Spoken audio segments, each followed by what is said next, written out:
n'est pas passé. La motion contre Matata Ponyo du député national UNC Baudouin Mayo a été rejetée au cours d'une plénière houleuse au Palais du Peuple. Mort d'un Makingabwa, la folie au volant a ôté la vie à un Congolais et le véhicule s'est hélas perdu dans la nature aux petites heures de la journée. Une épine dans le pied de l'ITIE RDC, 88 millions de dollars américains se sont volatilisés. La DGRAD mise en cause dit l'avoir versé à la Banque centrale du Congo sans être capable de le prouver, quittance à l'appui. Antenne A, le journal, Jenny Valiante. Il est 19h, merci d'avoir choisi Antenne A pour vous informer. Mesdames, Messieurs, bonsoir. Coup de théâtre ce lundi 15 avril 2013 à l'Assemblée nationale. En effet, la plénière consacrée à l'examen de la motion de censure contre Matata Ponyo, Premier ministre, a été marquée par le désistement de bon nombre de députés nationaux ayant souscrit à la dite motion. Laine Bofandomou, notre spécialiste en questions parlementaires sur les images de Pépito Matondo. Décidément, la motion de censure contre le Premier ministre Matata Ponyo n'a pas la chance d'aboutir. Le Premier ministre qui s'est présenté avec son équipe pour présenter ses arguments de défense à la motion de censure n'aura fait un déplacement inutile. Pour la majorité, la motion a péché par la forme. C'est une question du respect des lois et des règlements. La motion a suivi la procédure. La majorité, naturellement, ne peut que sensibiliser ses membres dans un sens. Mais ces membres sont libres soit de signer, soit de retirer les signatures. Du côté de l'opposition, la pilule a été difficile à avaler. Ne soyez pas indulgents vis-à-vis de la forfaiture. Madame, 40 députés qui retirent leur signature d'une motion de censure, ce n'est pas anodin. Dans une démocratie affirmée, dans une démocratie dans laquelle les règles démocratiques s'appliqueraient avec conscience et cohérence, on aurait à mettre en place une commission d'enquête pour s'interroger sur les raisons fondamentales. Y a-t-il eu corruption? Y a-t-il eu menace? Y a-t-il eu intimidation? Est-ce que les prescrits de la Constitution ont été respectés? Parce que sorti de là, il n'y a aucune explication qui peut justifier le spectacle absurde que nous avons imposé au peuple congolais. Pour rappel, le jeudi 11 avril 2013, 137 députés nationaux ont apposé leur signature sur la pétition initiée par les députés UNC Jean Baudouin Mayo Mambeke. La dite pétition a été déposée au bureau de la Chambre basse du Parlement. Et justement, les partis politiques de la majorité présidentielle et du gouvernement ont mobilisé leurs militants autour de l'hémicycle. Reportage Jean-Louis Miaswekama sur les images, encore une fois, de Pépito Matondo. Appel à la mobilisation des militants ce lundi 15 avril 2013. En dehors du Palais du Peuple, les partis des différents membres du gouvernement ont fait le plein. Le Palou, par exemple, avec sa discipline légendaire qui la caractérise, sa loyauté et sa fidélité sans faille au chef de l'État étaient présents.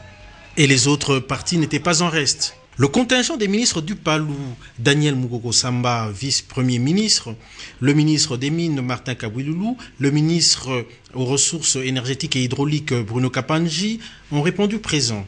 Le chef du gouvernement a répondu également à l'appel du bureau pour répondre à cette motion. Dans la salle, l'ambiance est électrique. Un député de l'opposition est chassé par ses pairs. Les désistements sont tels que la motion n'a pas de chance d'aboutir.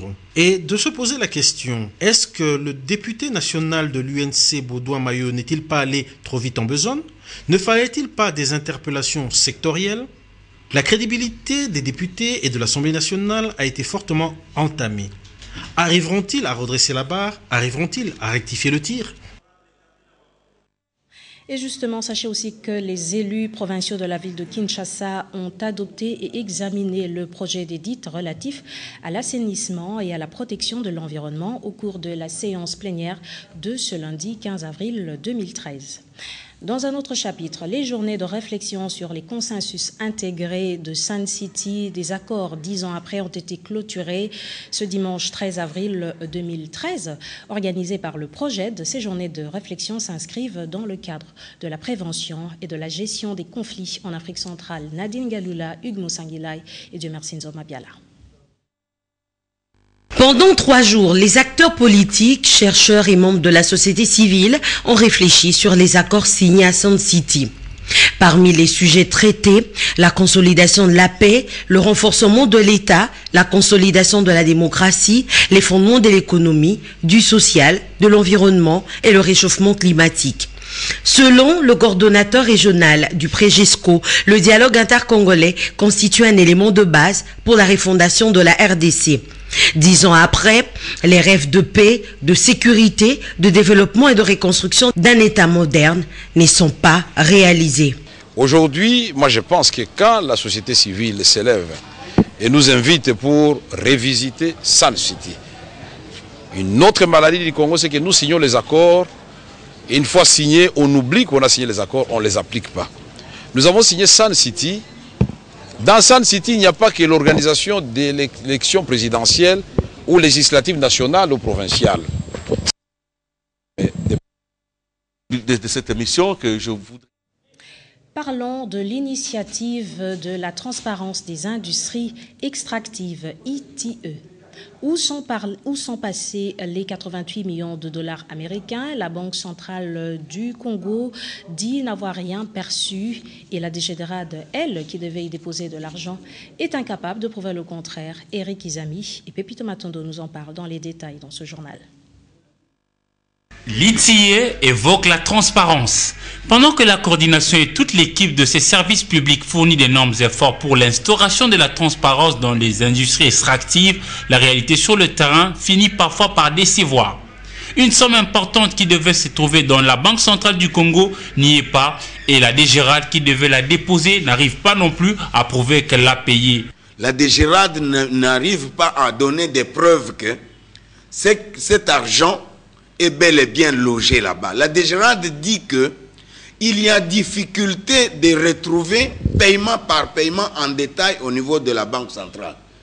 Eric, qu'est-ce que l'ITIE peut faire? C'est maintenant une épine dans notre talon. C'est une arête dans notre gorge. On n'arrive pas à retracer les 88 millions. Le gouvernement nous a demandé de rapprocher les parties. Nous avons mis l'inspection générale des finances en présence de la DGRAD et le travail s'est fait comme ça. C'est depuis 6 mois qu'on ne fait que rapprocher les deux et puis les 3 derniers mois c'était intensif. L'ITIE évangélise l'opinion et les industries extractives, bois, minerais et hydrocarbures pour aboutir au partage de l'information et évoluer comme dans une maison de verre. L'État, par le gouvernement, doit aider à retrouver la traçabilité de cet argent aussi pour que le peuple sache et en débattent. Parlons tout à fait autre chose, renforcer les capacités des cadres de l'administration publique, du ministère du budget sur le plan informatique a débuté aujourd'hui, ce lundi 15 avril 2013, des formations de 10 jours aux Galeries Saint-Pierre à la Gombe, Anne-Marie Ossite et Hugues Moussanguilaï. La chaîne de dépenses dans chacun de ces maillons aujourd'hui en République démocratique du Congo est informatisée. Hélas, au sein de l'administration publique congolaise, plusieurs agents n'ont pas encore véritablement maîtrisé l'utilisation de l'outil informatique. C'est dans ces cadres qu'il s'est ouvert lundi 15 avril au Centre national de coordination de la formation au développement Sénacof, un module d'apprentissage de sous-gestionnaires du budget venu de plusieurs ministères. Durant 10 jours, ces fonctionnaires vont ajouter de nouvelles connaissances afin d'exploiter au mieux les données à leur portée. C'est une formation destinée pour les sous-gestionnaires de crédit de notre administration publique. La formation a pour objectif principal renforcer les compétences de sous-gestionnaires de crédit dans l'utilisation de l'ordinateur. Maintenant que la chaîne de dépenses est informatisée, donc il faudra que tous les sous-gestionnaires de crédit soient capables de pouvoir se servir d'un ordinateur dans l'exercice de leurs fonctions.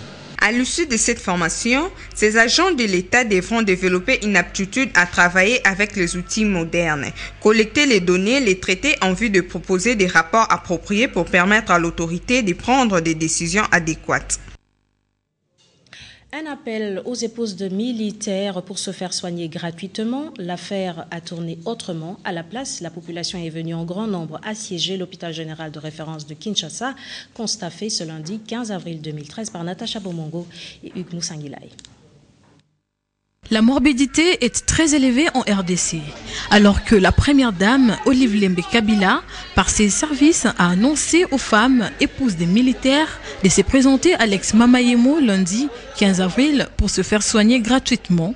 C'est plusieurs catégories de malades qui ont fait le déplacement de l'hôpital général de référence de Kinshasa. La contradiction est notable sur le rang. Ces gens sont venus dans le cadre d'un appel radio-diffusé télévision, selon lequel un message que la première dame a envoyé au peuple congolais, les gens qui souffrent des yeux, qui souffrent des oreilles, des goitres et tout. Nous sommes allés, disons, chez Maman Olive Kabila, la fondation ou initiative Kabila. Et de là, on nous dira que ce n'est pas tout le monde qui est concerné. Le communiqué est passé et au sein de la population, l'interprétation va dans tout le sens. Et puis, à partir de la communication, c'est à la télé qu'on a appris que la première dame, Madame Olive Lembe, avait initié une opération pour traiter gratuitement les malades qui ont des déformations du cou à la tête. Cette opération ne concerne pas seulement le militaire, même les civils ont droit de bénéficier de cette aide de Madame Olive Lembe Kabila. La ville de Kinshasa compte un nombre important de malades dépourvus d'argent. Même si les rangs ne font que s'allonger, l'opération d'enregistrement s'est faite avec quelques bousculades, mais avance petit à petit. C'est par la télévision qu'on a été informé que le malade de déformation devrait passer à Mamayemo pour se faire soigner. C'est depuis 9 heures que nous étions là, mais ce n'est qu'à peine qu'on vient d'être enregistré. Certes que l'information a hélas été mal comprise dans l'opinion. Mais il y a de quoi car la fourniture en énergie électrique laisse à désirer à Kinshasa. Il a été lancé ce lundi 15 avril 2013 au centre Betania Lagombe le projet BEER, entendez Better Education for Africa's Rise. Ce projet s'inscrit dans la mise en œuvre de la stratégie de développement pour améliorer la qualité des apprentissages de Mersinzo Mabiala et Juzan Belebele. Le lancement de ce projet Better Education for Africa's Rise, BEER, en français, une meilleure éducation pour l'essor de l'Afrique, s'inscrit dans le cadre de la mise en œuvre de la stratégie de développement du sous-secteur de l'EPSP. Les écoles bénéficiaires de ce projet sont ITEF Bumbu et ITAF Nsele. Ce projet, financé par la République de Corée avec une enveloppe de 2 millions de dollars américains, va contribuer à l'amélioration de la qualité des apprentissages, à l'équité et à l'accroissement de l'accès des jeunes à l'ETPF. Pour appuyer le développement de l'enseignement technique et de la formation professionnelle. Et cela à travers 2 établissements, compte tenu de la spécificité des cibles qui sont visées dans ce projet, notamment les jeunes scolarisés, mais aussi et surtout les non scolarisés, les adultes, ceux qui n'ont pas d'emploi. Donc appuyer la République démocratique du Congo pour que ces cibles soient formées. Validé en 2012, le projet BEER devrait se terminer en 2015 après évaluation. Le secrétaire général ad intérim de l'EPSP a indiqué que la partie congolaise va capitaliser les acquis des travaux en faveur de tous les enfants congolais. L'approvisionnement en eau potable continue d'être un casse-tête dans la ville de Kinshasa et le cas qui nous intéresse aujourd'hui est celui de l'avenue Ring, quartier Ma-Campagne, dans la commune de Ngaliema, qui ne bénéficie plus de la fourniture en eau potable par la Régie des eaux, constat fait sur place par Noëlla Mokendingoy et Juzan Belebele.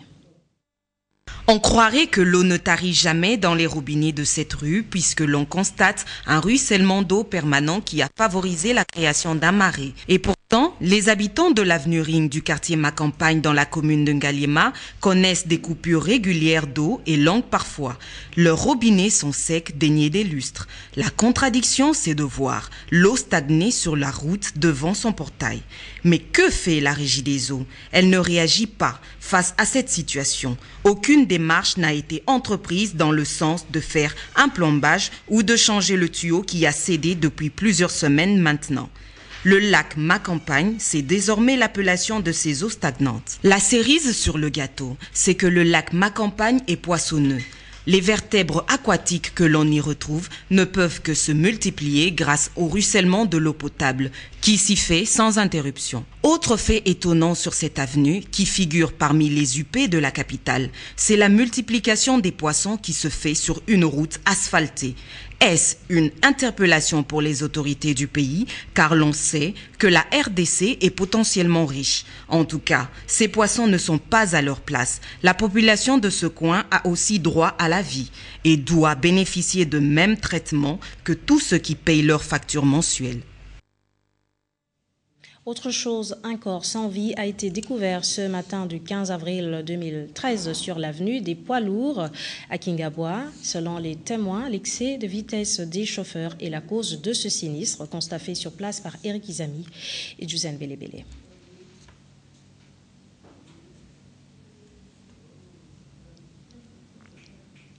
Je disais qu'un corps sans vie a été découvert ce matin du 15 avril 2013 sur l'avenue des Poids Lourds à Kingabois. Selon les témoins, l'excès de vitesse des chauffeurs est la cause de ce sinistre. Encore une fois, Eric Izami et Juzan Belebele. Un corps sans vie a été retrouvé lundi matin sur Poids Lourds à Kingabois à la hauteur de l'office de route. La victime doit avoir été écrasée par un véhicule tôt le matin.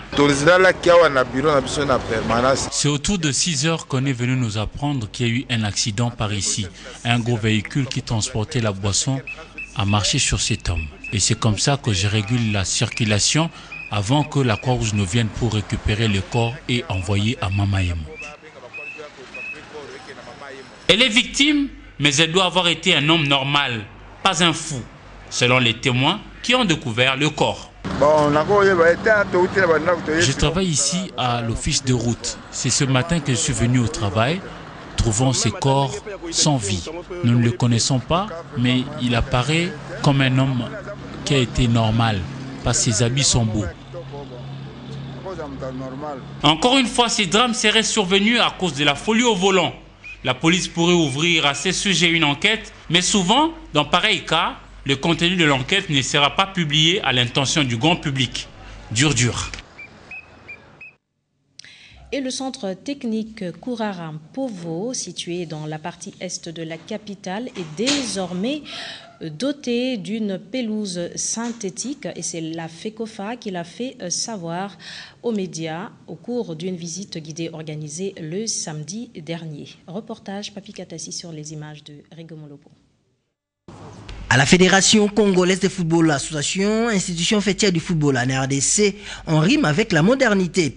L'exemple le plus parfait est l'implantation de la pelouse synthétique au centre technique Kouraram-Pova, situé dans la partie est de la capitale.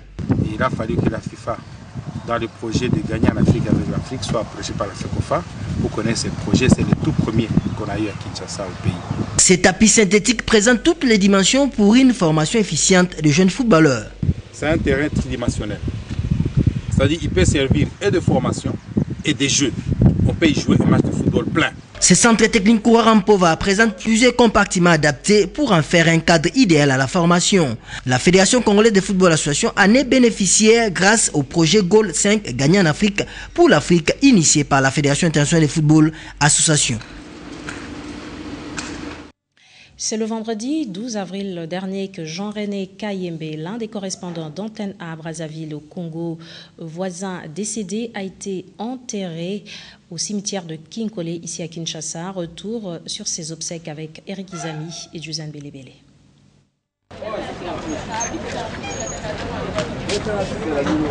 Très connu à Batignolles à Brazzaville pour avoir été journaliste, ensuite correspondant de la rédaction d'Antenne A dans l'autre rive du fleuve Congo, Jean-René Kayembe est mort dimanche 7 avril. À Kinshasa, où il venait de temps en temps prester, sa famille, ses amis et proches, même ceux qui sont venus de Brazzaville, lui ont rendu un dernier hommage à l'espace City Train dans la commune de Matete.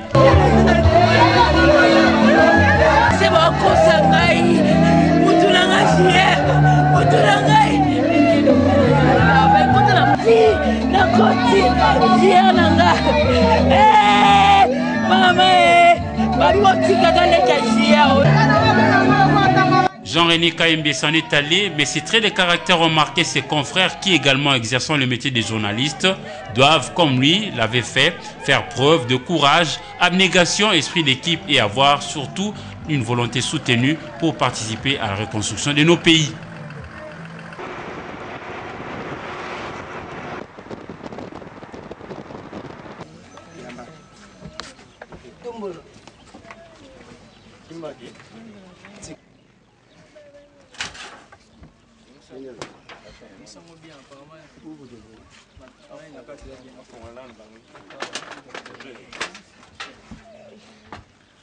Dieu le plus offrant a donné, Dieu le plus prenant ensuite a repris à lui l'âme de Jean-René Kayembe appelé affectueusement JR. Que son âme repose en paix. Et que la terre de nos ancêtres lui soit totalement douce. À vous tous qui n'avez pas eu l'occasion de feuilleter les journaux parus ce lundi 15 avril 2013 dans la capitale, nous vous proposons une sélection, un commentaire signé Patricia Molengo Bolekuni dans cette revue de presse. Bonsoir. L'actualité en ce début de semaine est dominée par la motion de défiance contre le Premier ministre Matata Ponyo, une démarche initiée par les députés nationaux Baudouin Mayo. On commence par l'Observateur qui note à ces sujets que les élus députés sont placés devant leurs responsabilités.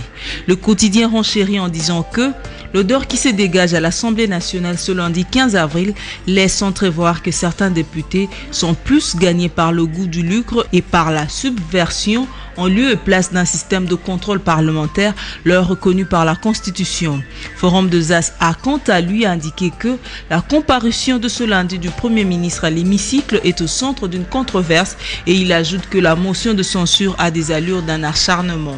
Les députés sont en contradiction avec leur mission de défenseur des intérêts du peuple. Partira pas, s'interroge Forum de Zas et répond « Seul le nombre de signatures constitutionnellement requis saura déterminer le sort de l'ex-argentier congolais du gouvernement Mozito. » Les députés invités à choisir entre les intérêts du peuple qui les a mandatés et leurs calculs personnels, c'est en ces termes que la référence plus s'est exprimée au sujet de censure contre le Premier ministre.